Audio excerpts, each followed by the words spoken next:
I just showed up. All right. Well, good morning, everyone. This is Jomo Stewart, and I am blessed to have with me a living in physical presence guest. I have Mr. Bernie Carl. We are here today at the Energy for All Alaska Task Force meeting of Tuesday, August 23rd, roughly 8 a.m. Our guest today is Curtis Thayer, Executive Director of the Alaska Energy Authority, here to give us a presentation regarding electric vehicles and actually planning for the charging of electric vehicles. They're on their way, but you've got to fill up the gas tank somehow, and it just doesn't have a gas tank. It takes electrons. So Curtis, if I may, please hand it over to you. Thank you so much for being here. And I will drive the slides for you. You just have to tell me to go forward. And actually, I'll just remind the group, if you don't mind, sir, as always, Curtis is an old hand. He's an old friend of the task force, so he knows the drill. If you have any questions, of course, you can put them in the text box, or you may simply feel free to unmute and fire away. All right, without further ado, Mr. Executive Director. All right, hey, thank you.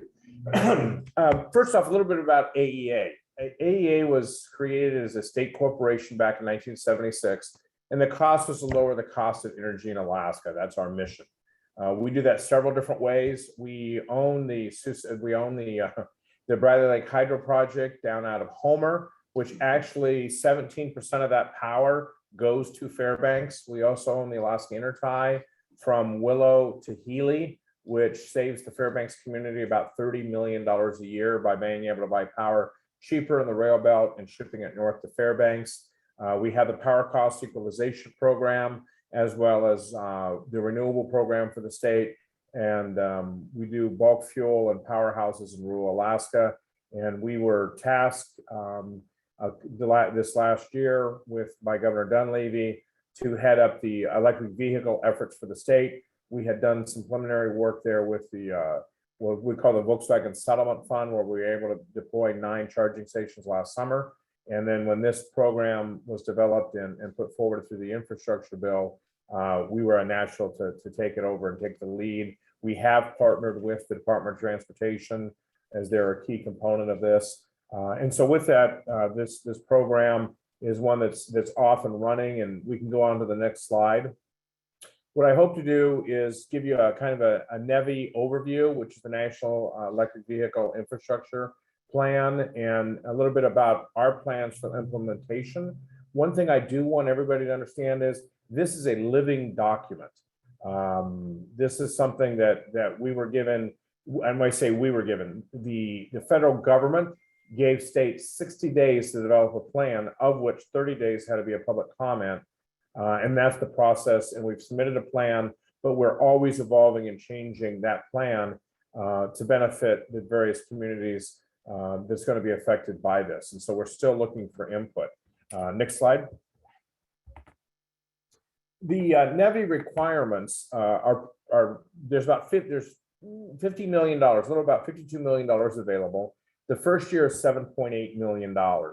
And the funding is to build out an alternative fuels corridor.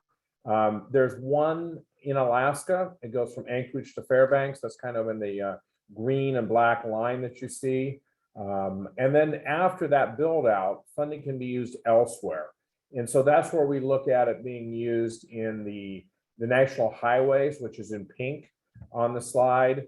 And then also we've got to look at the national, or the Alaska Marine Highway, which is also considered part of the highways, the national highways. And so that includes Juneau, Sitka, Petersburg, Wrangell, Kodiak, elsewhere. One of the key components that I think is important to mention here is the requirement for this charging infrastructure is that it has to be 150 kW each times 4. That's 600 kW for each charging station. In larger communities, Anchorage, the Valley, Fairbanks, that's not a big a concern, but it is a concern that we do have in smaller communities, especially on the road belt. That's a lot of power. It has to be dedicated power to these 4 chargers. And in some cases, it's more than what the community might use on any given day. So that's a challenge that we have. I think that goes back to this being a national plan written in DC and not really looking at the needs of communities. And the challenges that we have, other Western states are having those same challenges. So I just raised that. One thing is with this is we cannot be more than a mile. The charging stations can't be more than a mile off the alternative fuel corridor, and the charging stations must be located no more than 50 miles apart.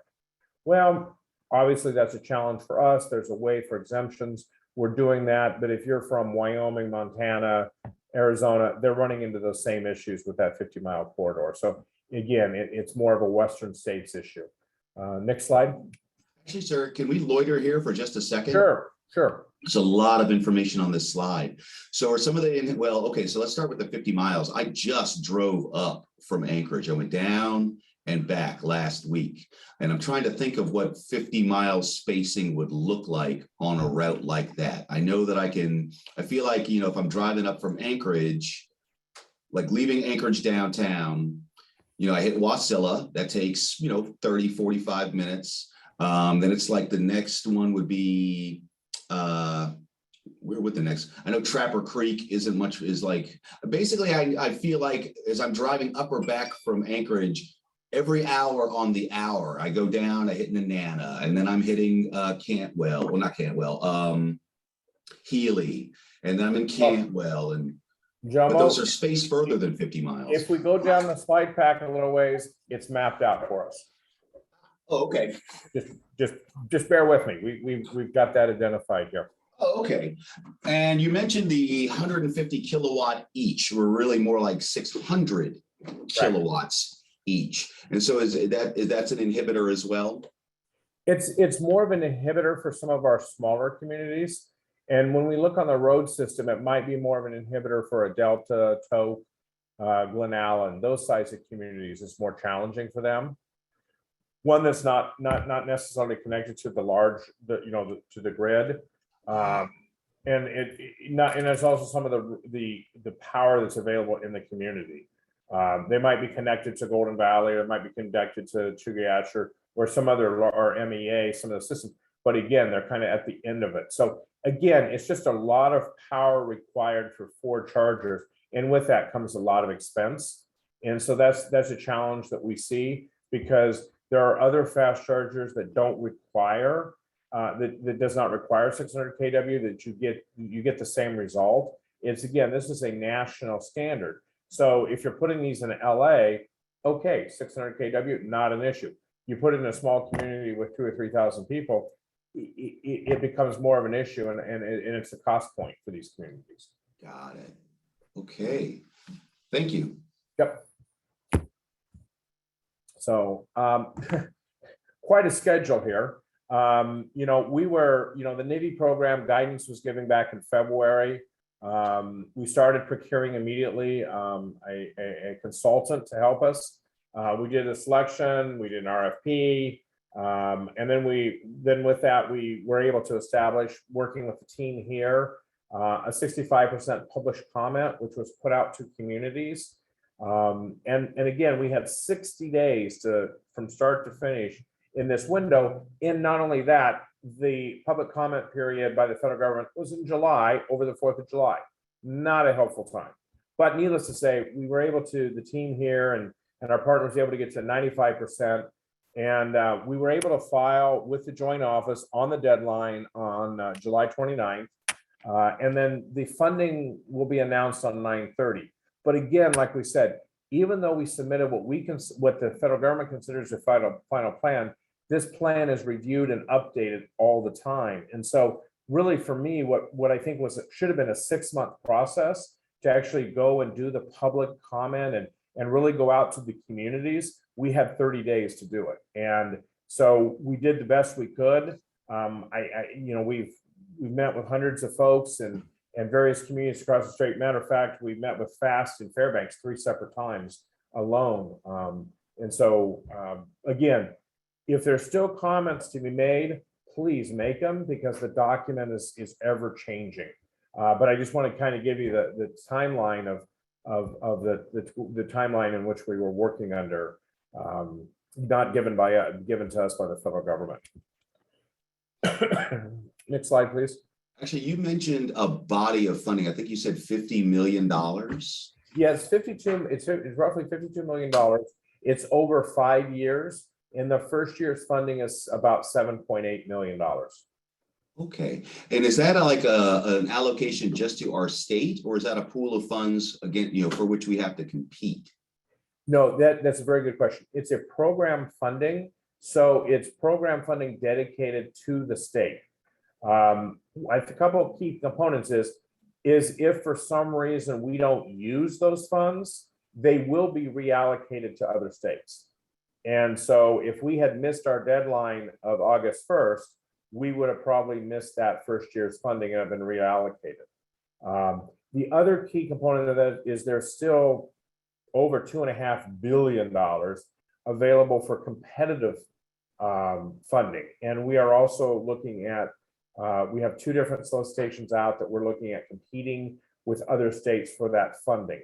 I'll talk about it a little bit later in the slide deck, but one of the components that is interesting is they have a Justice 40 component, which is serving disadvantaged communities with this funding. However, rural Alaska is not considered part of the National Highway Plan, so rural Alaska was not considered to be able to compete for these funds or to receive these funds. And when I'm talking about rural Alaska, I'm even talking about Nome, Kotzebue, Barrow, Dillingham, Bethel. Just the hub communities technically do not qualify. We have to compete for those fundings with other states. We've identified that early in the process. It was a kind of a oxymoron that they want Justice 40, yet they just qualify a good portion of the state from being qualified. But again, there's a process for competitive funds, and that's what we're going to do. Thank you. We'll go to the next slide. Sure. As far as the Fairbanks outreach, I kind of touched on this, and that is we met with fast planning, we met with the paper, and hang on one second. Sorry, I'm getting a lot. As you can see, I've now moved off the camera with the sun that came out in Anchorage after 6 weeks. Yeah, take it. Yeah, there we go. Thanks. And then we met with the fast planning technical committee. We participated up with Golden Valley. We've worked with the Arctic Road Rally. And then actually tomorrow, I had the Fairbanks Chamber Energy Committee, and then we'll do another presentation to the Fairbanks Chamber on September 20th, and then also a Fairbanks City Council presentation. So we're continuing to meet with all parties, and this is a snapshot of Fairbanks. This isn't even a snapshot of other parts of the state that we're still gathering information on and working on reviving the plan, not reviving, but reviewing the plan and getting it updated as we go. Thank you. Next slide.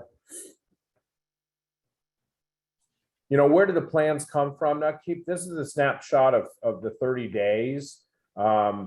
Primarily Anchorage, rail belt area with comments. Very little in Fairbanks, even though we spent a lot of time in Fairbanks. We only had 4 comments out of Fairbanks. Juneau had quite a bit, but also Juneau per capita has the most electric vehicles than any other state or any other community in the country, which is pretty unique. But this is just, we wanted to kind of see where we're getting comments from, but we even got a comment out in St. Paul, Alaska. And so we just wanted to kind of see how did our reach work, where are we getting interest in it? And so that's just, like I said, it's just a snapshot of where some things are. Next slide. This is the template we were given as far as what we needed to try to include in the plan and provide to the joint office. Obviously, how we're going to do state agency coordination, our public engagement, plans, vision, contracting, program evaluation, our cybersecurity, our workforce considerations, civil rights, the equality considerations. So all those components made up the plan, which you can find on our website. It's well over 100 pages. And again, there's no way to say that we got all this right the first time. We included everything. So that's why, like I said, it's a living document. So as these things change, as we find more information out, as you know, like for example, we're working on a security plan for the state, which is required by the infrastructure. We have a old one, we're required to update that security plan. Once that's updated, that will obviously force an update of our program here with EV infrastructure. So there's a lot of moving parts all at one time. Next slide. So it sounds like as we go through, I'll probably send a link to the plan. I believe it's on your website. Yes, it is. We should think of it as a phase one proposal rather than the end all be all. Exactly. That was my comment by being a living document. It is changing all the time. And I say changing all the time. We're taking comments, we're bringing them in. The document will continue to be evolved throughout the process and shared with everybody. We're going to make sure it's on the website, and anything that we submit to the federal government, which we're required to do annually, will also be shared with the residents of Alaska. Oh, and subsequently, the development will expand as well. Again, we've got the plan, but it's for implementation. Okay, right. So we'll see it building out. Okay. Yep. Mm-hmm. So that's one thing I don't want people to do is think of it, boom, this is the plan and it can't be changed. That's the furthest from the truth. It's something that, like I said, will continue to change and evolve, and we want all the stakeholders to be part of that process. Okay. This next slide kind of goes to where you raised your issues.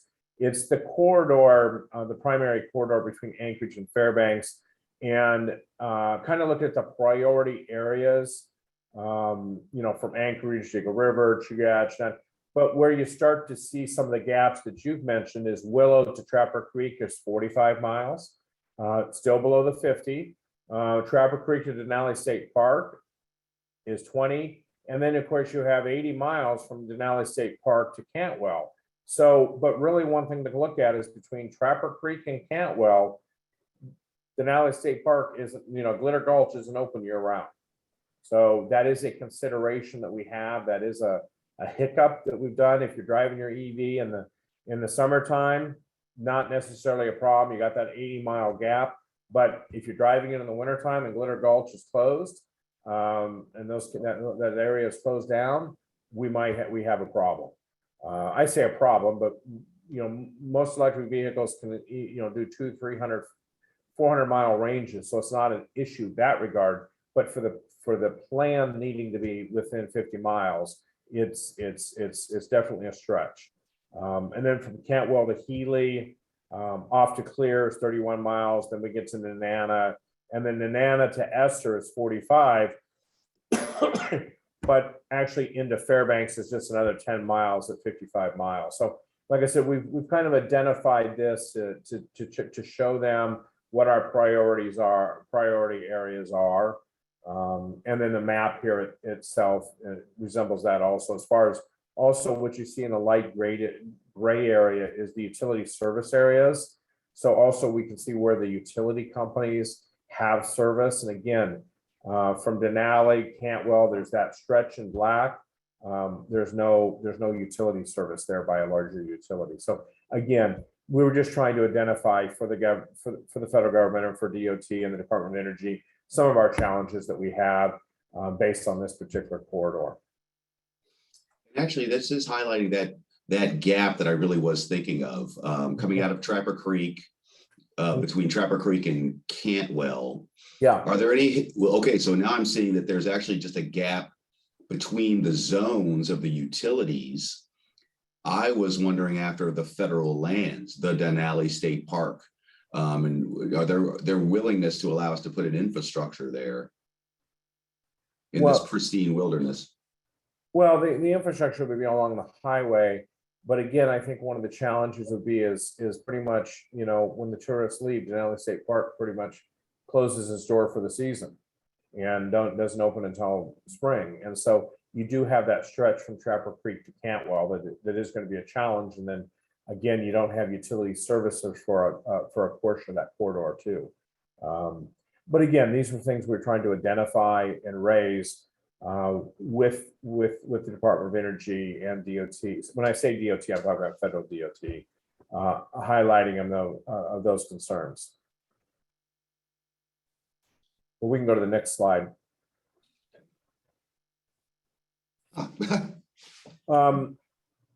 This is where we ask for a discretionary exemption.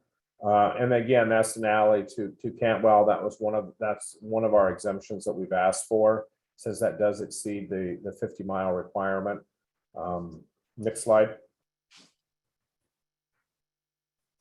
We know there's a lot of risk and challenges of how we do this. We intend to meet the requirements. And there's, but a lot of the barriers, like I said, are common barriers that we have with the Western states. One thing that we do is we want private investment to help partner with this. There's energy sources and cost. Again, it goes back to where the power is located, the type of power, single phase, three-phase power. We want people to feel safe when they can use their electric vehicles on the highway and go these distances. The climate, obviously, cold weather testing is still an issue for electric vehicles. Some do better in cold weather than others. That's not really on us, that's on the manufacturers, and that's something they're always looking to improve. And then also just the lack of development, of the lack of infrastructure along the highway for some of these locations continues to be a challenge. Next slide. The phasing of it, we're right now, I would say, in phase one, where we're looking at building out the alternative fuel corridor. And again, that's Anchorage to Fairbanks. And then depending on funding, we look at building out the Alaska Highway, which is the Toke, Glen Allen, Delta Junction piece, and the Marine Highway system, which is again what we have to do. It's a statewide plan. So we identify the highway corridor first, the alternative fuel corridor, then we identify other corridors such as the Marine Highway system, and then a phase three, and this is a funding allows, and really I don't know if funding gets us that far, but that's installing the charging stations in rural hub communities. And there again, when you're asking for 600 kW in these rural areas, that's going to be a challenge for the size of those charging stations for these communities. And so that is something we're looking at. There's also at this time, this is where we have not discretionary, this is where we have competitive funds that we will compete for along with other states. And then in phase four, we want to look at how we build out urban and destination locations.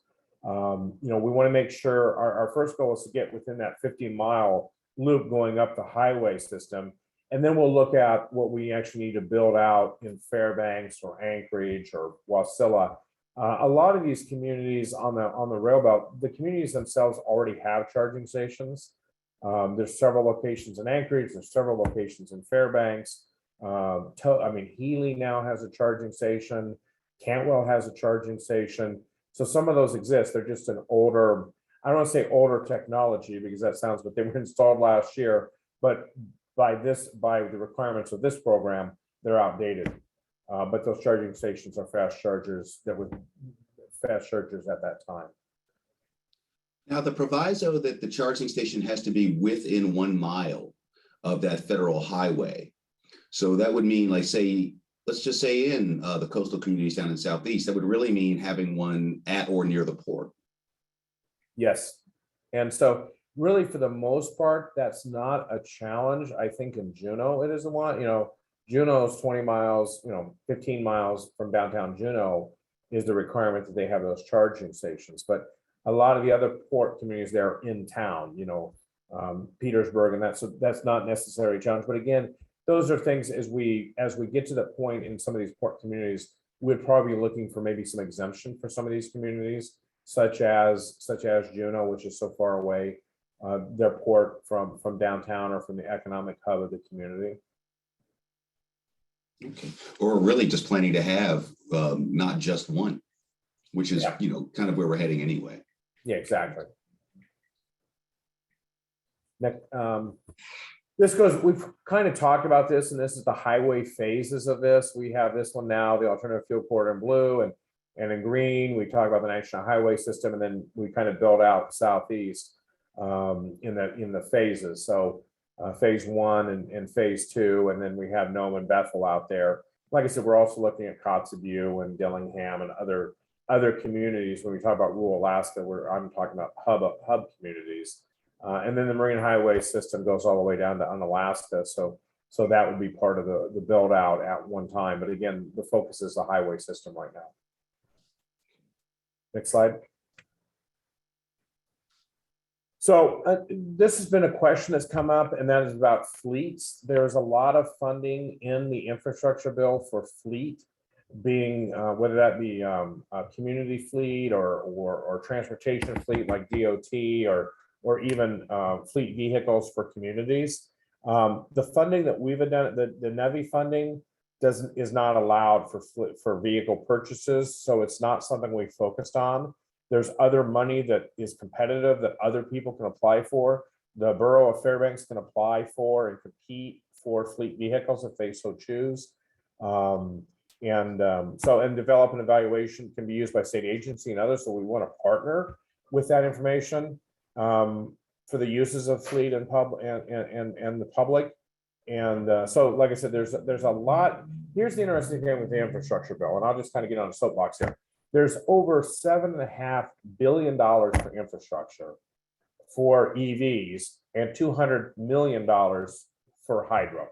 So nobody wants to really look behind the curtain to see what's actually fueling our EV economy or this EV money is, what we're doing here. But there's just a lot of different buckets of money. And it's not that the federal government has just released all the funding. They've released funding on the formula funds for states, and now they've done some selective buckets of money for competitive, but the bulk of the money is still not allocated, and the rules and how they can be used has not been established. Like, there's money in it for fleets. There's no rules or regulations on how that is to be used or the rules for it. So there's a lot of money out there, but I would probably say that 60%, 70% of this money don't have rules or regulations behind it and have not been released by the federal government of how to use this funding. We have some general guidance of what's going to be used and how you can apply for it, but we don't have hard and fast facts. And so that's one of the challenges is we know there's more money coming. We just don't know the rules and how it applies. Which makes it hard to plan for deployment when we know that we're on a fixed timeline. I mean, I thought all of this was meant to be spent out in 5 years. That is correct. It is a challenge. And I will sing the praises here at AEA. We have a renewables team here that's taken this on, and it consists of we had 3 people, and now we have 5 where we've staffed up, but they have not only this program, but our wind program, our solar program, our hydro program. I'm saying there's a lot of other programs that we do, and these 5 people pulled together, developed this plan, and still are looking at competitive and applying for that in addition to their day job. And so we're staying on top of this. But again, it's one of those snowball effects. Tomorrow they could release and say, hey, here's another $1 billion you can apply for. They don't really give us the heads up or the communities to know what Fairbanks might want to qualify for and what the borough versus the city wants to apply for. So those are some of the challenges that we have. Well, I'm glad that I guess it's the problem of too much free money. Yeah. Well, I'm glad to hear you just mention staffing up a little bit. I was having a conversation just yesterday, just wondering if we needed to do more of what you just described there at AEA. We're chasing billions, and it's worth a little bit of investment to best position ourselves to capture as much of those funds as possible. I agree. And one of the things is that I'm looking at, or a challenge here at AEA, and the board is looking at too, and the governor's office is looking to, is getting the federal funds is one thing. Now actually implementing the plan and now being responsible for $52 million, you're going to now I need an accountant. Now I'm going to need procurement. Now now it brings on a whole different project manager and like I said, procurement and finance and all those different components now are added to this with this federal infrastructure. And so it is going to be a challenge. And also we're in a very tight economy and tight labor market. So we're very lucky to have the people that we do have, but attracting new people, we're competing with the private sector, and we all know that it's just tight to do it right now. All right. I would remind everyone, again, if you have any questions, there's active discussion in the chat box. But if you have any questions, again, you can ask your questions in the chat box, or you may raise your hand or simply unmute yourself and fire away. I think I have one more slide, and that one I'll hit on just real quick, and I've kind of touched on it already. The next slide is, this one is when I talk about Justice 40, where part of this funding is to serve underserved areas. And these maps, kind of what these maps represent is in some of the federal guidance we received, the map on the left says everything in dark blue or the black area is underserved areas. And basically the corridor and the rail belt is not considered to be underserved areas. However, then you look at the map on the right, and everything in purple is now underserved areas, and everything in green is underserved. Purple is not. Yet the maps are from the federal government, and they're competing against each other. The maps aren't even the same. And so those are some of the challenges that we have, is when you're developing these, is what is underserved and what is not, because the two source maps are different for Alaska.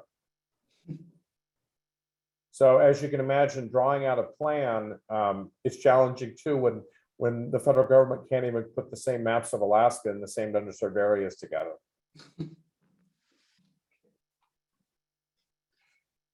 All right. But anyhow, that's one of the things. But one of the things is, like I said, we're trying to provide energy solutions that meet the unique rural and urban communities across Alaska. And so again, as you look through this plan, we're available for questions. We're an open, we're open to any suggestions or comments as we go through. And as we get more information, we're going to share that information. And as we apply for competitive funds, we're going to have that conversation and work with the various communities. The one thing with AEA, and that is with the infrastructure money, there are certain areas where it says it has to be a state entity, has to apply for the funding.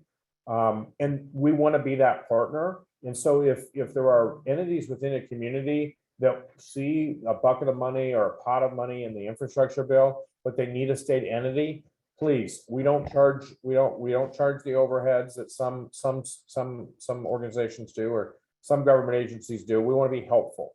A case in point, and that is Golden Valley identified some federal funds through the military, through the IIJ, to help them with expanding their transmission system out to Black Rapids. And we partnered with them. We submitted the application on their behalf. And we've actually got notice that we've been invited to participate and do a full-blown application, and that's worth about $11.5–12 million.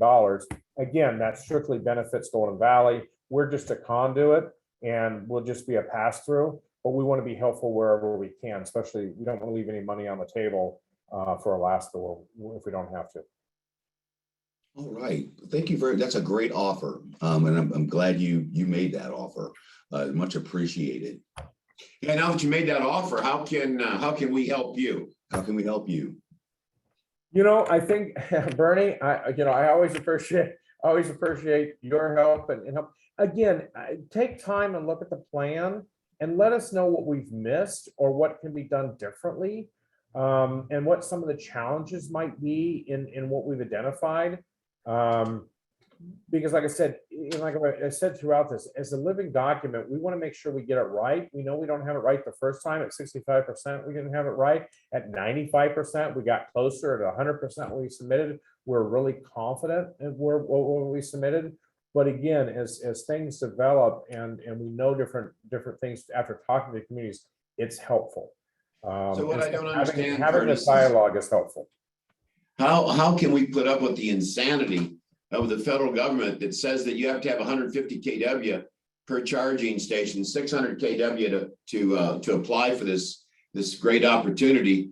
That does not work for 99.9% of Alaska, as you know. Total insanity. So how do we actually, unless we just lie, how in the hell do you deal with insanity? You got one, either you lie or you don't do it. Now, we have, yesterday when I was at Chino, we had 2 electric vehicles plugged in. We put in what I call the cheapo. I mean, we've got 2 50 amp circuits you plug in, and yes, it takes you the night to charge up. Well, stay the night then. If you don't stay the night, put in just enough to get back to town, whatever. All I'm saying is we could do the cheapo, and then everybody at least gets a chance to get a little drink of power. So I question this insanity of the federal government. No,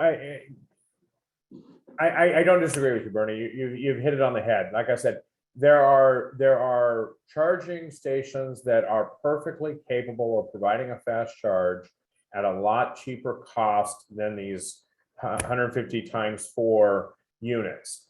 And that will especially help in the Tok, the Glen Allen area. That will especially help in rural Alaska and even on the Marine Highway system. So those are some of the things that we'll be working with the federal government on, is to identify and point to those.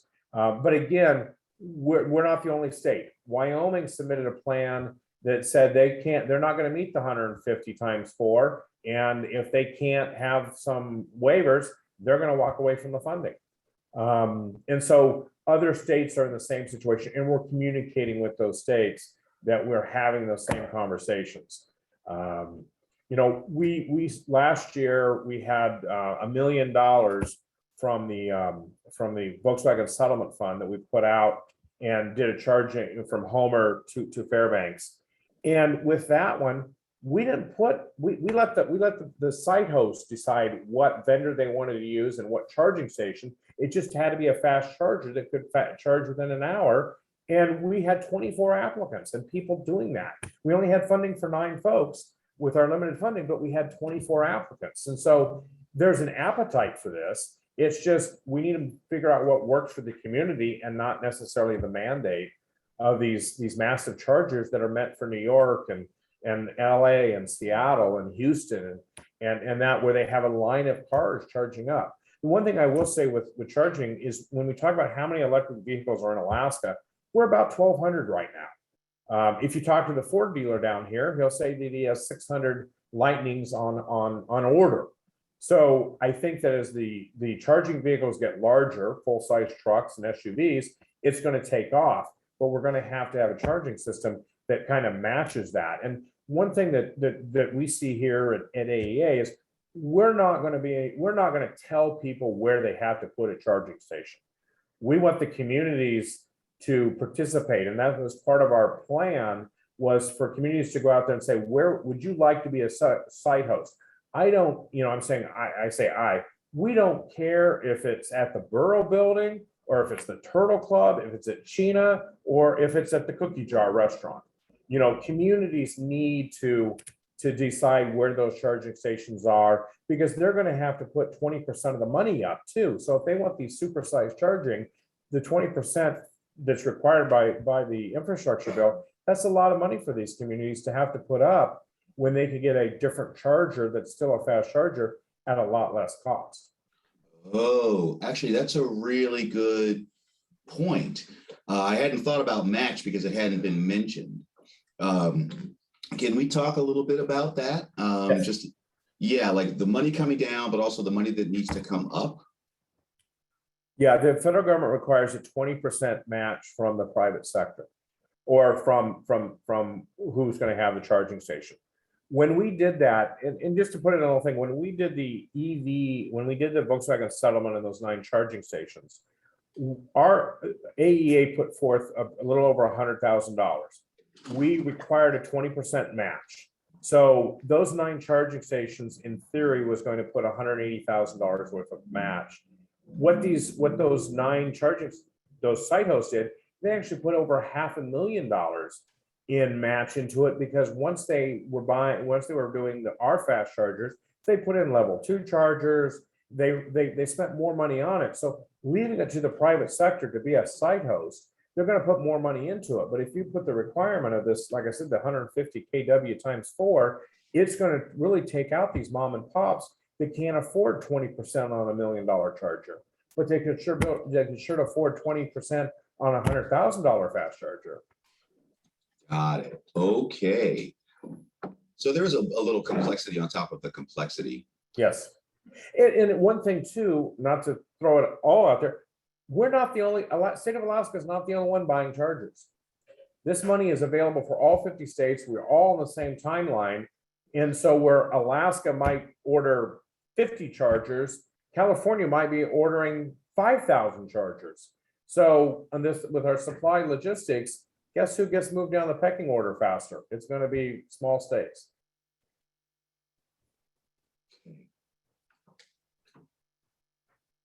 All right. Well, everyone, we still have about 15 minutes here at the end of the hour. I would just go ahead and open it up if there's anyone has any questions, comments. Oh, please, Ms. Parrott. I had a comment. I was in the application process last year and did a great deal of research and put together a proposal and came up with all of the costs. And one of the unique challenges for Fairbanks was finding 3-phase power in that corridor close to the highway and getting land. It's been a little bit difficult getting something that's directly accessible, visible, and useful to people, and matching it with the 3-phase power has been kind of a challenge. Yeah, we did have a couple of applicants down on the Kenai Peninsula. AJ Steakhouse comes to mind down in Homer. They did not have three-phase power. They used a company. I'm not advertising one company over another, but they used a company called FreeWire, which was the charging station was a battery in itself. It had a trickle charge throughout the day. You charged up, it depleted the charging of the battery station. That was one way they got it right on the 3-phase power. But one of the key points is we can't, that technology that does exist, that does work for Alaska, that has been proven in three different applications, does not qualify for the infrastructure funding that's available. Yet we know it works in Alaska, and we know that it works if you don't have 3-phase power. So those are some of the challenges that we continue to try to work with the Department of Energy to let them know about.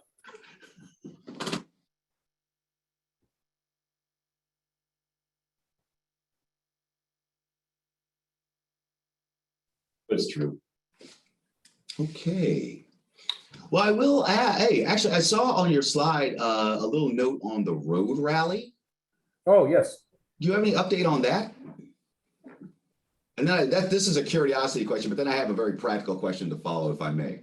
Well, the road rally, the road rally was done by the Electrical Vehicles Association. They went up to the North Slope or to Dead Horse. It took them 4 days to do that.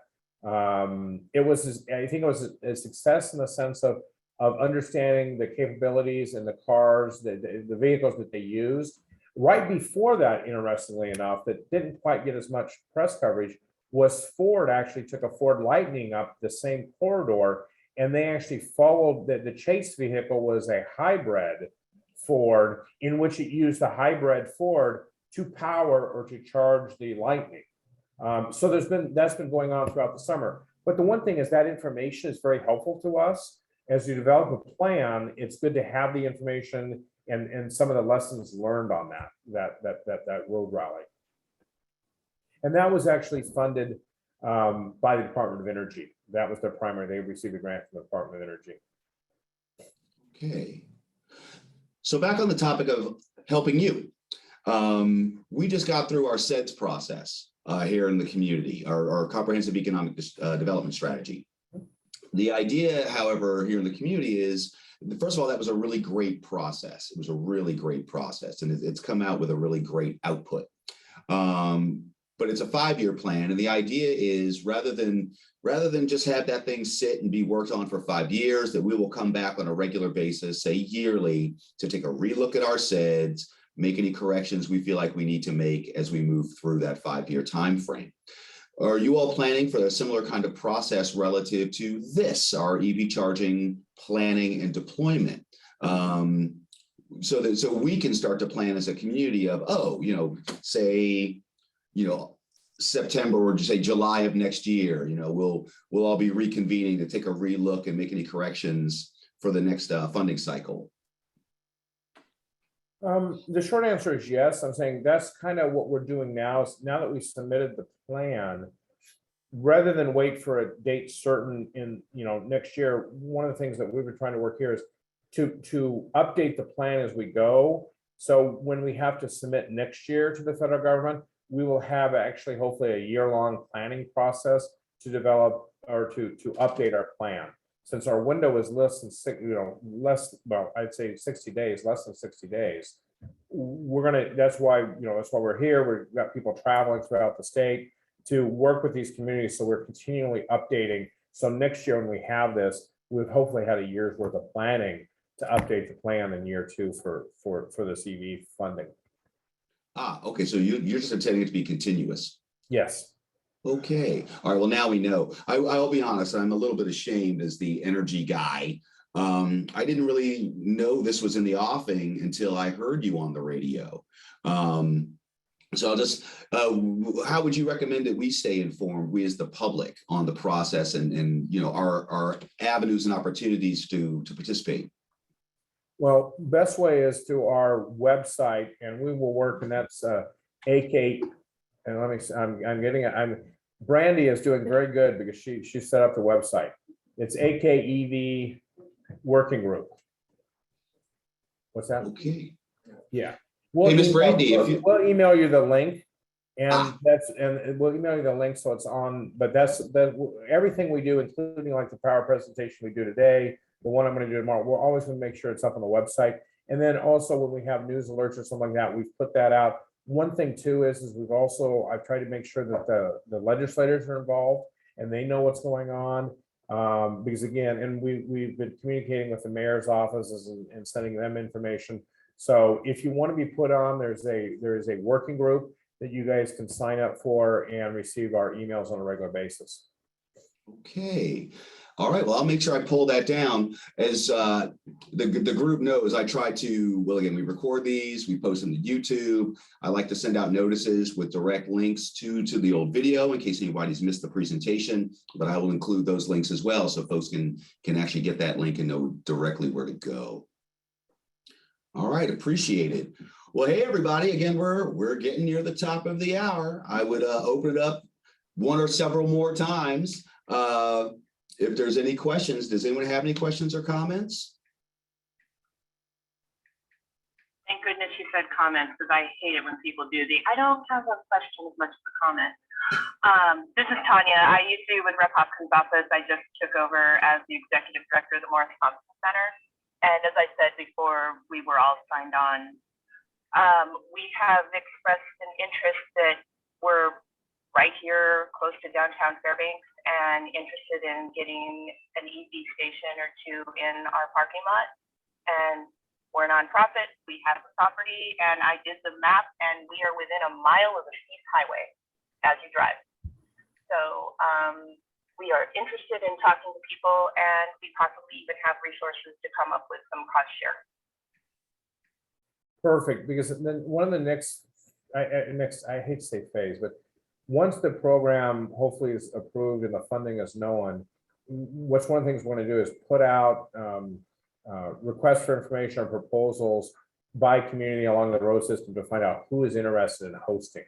And so we can kind of get a full look. So when that time comes, we're going to be very active in making sure that information is available, because we want to do it as robustly as possible. That's the same way that we did it with when we had the Volkswagen settlement funds, is we went through a process to help select with the criteria. And so I don't want to say that you have money, you got a slot, but you're the type of, Morris Thompson Center, I know exactly where it is, been there many times. that's a good location. I'm saying that's what we're looking for, is good locations that have the land, that obviously have the match, close to the highway system, but obviously is going to be an attraction for people to go and visit.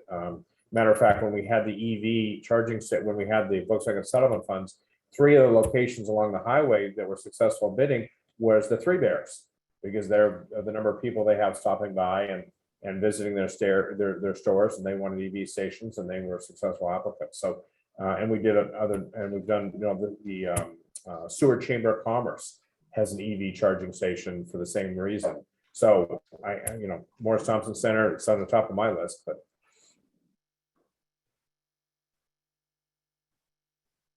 we've got a board that, when I brought it up, was like, oh, yes, we should pursue this. We haven't had a formal board meeting, but informal chat.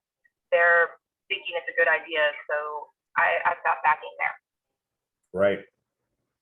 We actually wrote that down, so we will make sure when that information, when we know we're moving forward and we're doing that, we have you on the list to make sure you get the information.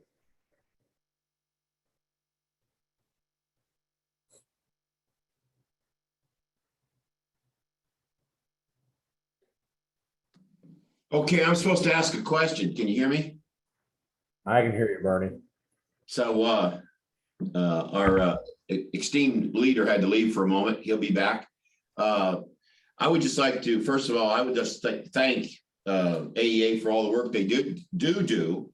And I am impressed with what has been accomplished for trying to bring reasonable energy to Alaska. I don't think the average person in Alaska actually knows how much work AEA does for Alaska as a whole. And we do a great job with power equalization, PCE, and we do a great job with hydro. And now we're working on pretty strong on renewables. So my compliments to the leadership and to all the employees at AEA. Thank you, Bernie. I would second that motion. Actually, I see one of our old friends is on the line. Some other products of AEA, like was the Renewable Energy Atlas for the state of Alaska. And now that we have, well, it was, what was it, 10 or 15 years ago? Now the federal funding, though, has finally come down to help us begin to get on some of these things. So we have the plans, we have the vision, we just need to have the focus and the will. And so thank you, AEA, for helping with all of those fronts: focus, will, and good planning. Well, everybody, thank you so much. Again, we're here at the top of the hour. I'm working on presentation for next week. So go ahead and just make sure you check your emails. Thank you very much, Curtis. Thank you very much, Curtis and team at AEA. I'll be looking for that link to the EV website. I will add it to the notice so everyone can have that in their bookmarks for regular checks to see how they can get in the game. All right, everybody, have a great rest of your day. Finally, I will say, for anyone who's interested, the Critical Minerals Summit, the Alaska Critical Minerals Summit, day 2 is underway. Actually, I believe it started at 8 o'clock this morning. I was there for yesterday. If you have an interest in Alaska's rich mineral endowment, and how we might begin to more greatly tap into that to the benefit of both our own state and citizens, but also the nation and our allies. It's been phenomenal. Yesterday was phenomenal. So do know that it's up there at UAF in the engineering building. And they may yell at me for just sending over a bunch of folks, but I don't care. It's in our town. All right. Well, everybody, have a great rest of your day, a great rest of your week, and we will see you next week. Thank you. Thank you.